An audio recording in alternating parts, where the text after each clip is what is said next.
এই দৃশ্য মনে করিয়ে দেয় সুন্দরের মাঝে লুকিয়ে ভয়ঙ্কর রূপ।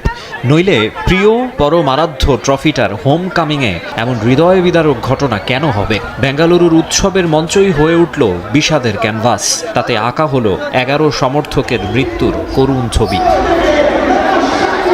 অথচ কত আনন্দময় হতে পারত দিনটা। আরসিবির শিরোপা জয়ে বেঙ্গালুরুর ক্রিকেট পাড়ায় বইছিল সুখের সুবাতাস। 17টা বছর ব্যর্থ হওয়ার পর আইপিএলের 18তম আসরে এসে তারা বলতে পেরেছে উই আর চ্যাম্পিয়ন্স। আহমেদাবাদে লেজেন্ড বিরাট কোহলির হাতে গোল্ডেন ট্রফিটা দেখে এত বছরের আক্ষেপ দূর হয়ে গেছে ফ্যানদের। আশা ছিল নিজেদের শহর বেঙ্গালুরুর রাস্তায় রাস্তায় কোহলি রজতদের ট্রফি প্যারেডে সঙ্গী হবার, কিন্তু সবই ভেস্তে গেল। ইউরোপীয় ক্লাব ফুটবলে এটা নিয়মিত চিত্র। কোনো ক্লাব বড় শিরোপা জিতলে খেলোয়াড় সাপোর্টারদের সেলিব্রেশন দেখা যায়। PSG, Tottenham, Crystal Palace, Harry কেইনদের জয়ের মতো স্পেশাল সিজনে শিরোপা খরা কেটেছে রয়্যাল চ্যালেঞ্জার্স বেঙ্গালুরু আর কিং কোহলির। চ্যাম্পিয়নদের ঘরে ফেরা উপলক্ষে চিন্নাস্বামী স্টেডিয়াম এলাকা আর কর্ণাটক আইনসভা ভবন বিধানসৌধের সামনে ছিল জনসমুদ্র, আর তাতেই বিপত্তি।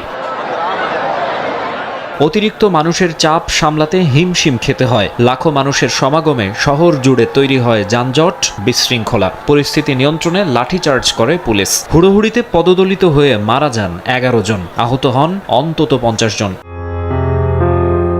মর্মান্তিক এই ঘটনার পর আরসিবির প্রথম শিরোপা জয়ের আনন্দে ভাটা পড়ে। নিজেদের সোশ্যাল মিডিয়া থেকে সেলিব্রেশনের সমস্ত পোস্ট সরিয়ে ফেলে তারা। পুরো বিষয়টি খতিয়ে দেখা হবে বলে জানিয়েছে কর্ণাটক রাজ্য সরকার। নিহতদের পরিবারকে 10 লাখ রুপি দেয়ার ঘোষণা দিয়েছেন মুখ্যমন্ত্রী। ঘটনাটিকে দুঃখজনক বলে বিবৃতি দিয়েছে বিসিসিআই।